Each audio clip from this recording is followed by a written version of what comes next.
ఓం శ్రీ మాత్రే నమః. గర్భవాస దుఃఖాలు తెలుసా మీకు? గర్భవాస దుఃఖాలు అంటే ఏమిటి అనుకుంటున్నారా? గర్భంలో ఉన్నప్పుడు కూడా కొన్ని దుఃఖాలు ఉంటాయట. భూదేవి శ్రీ మహావిష్ణువుని వరాహ పురాణంలో అడిగినటువంటి విషయాన్ని మనం ఇప్పుడు తెలుసుకుందాం. ఏంటంటే గనక గొప్ప పనులు చేసినా మనల్ని మనం పొగుడుకోరాదట. అది కూడా మనకి దుఃఖమేనట.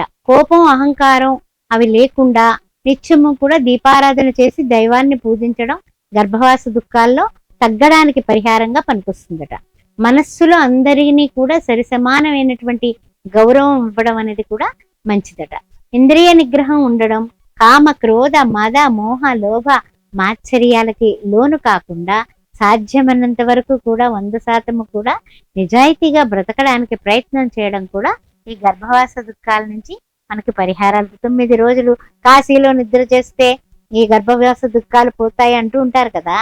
అలాగే నిత్య జీవితంలో కూడా ఇవి ఆచరిస్తే ఇతరుల మీద ఎక్కువ ఆశపడకుండా మన కోరికలు తీరితే దేవుడా అంటూ, కోరిక తీరకపోతే దేవుణ్ణి విమర్శించకుండా ఉండడం వల్ల కూడా మనము ఈ కలియుగంలో గర్భవాస దుఃఖాలకి పరిహారంగా మనం నడుచుకుంటే అద్భుతమైనటువంటి విజయాలు అందుకుంటాం.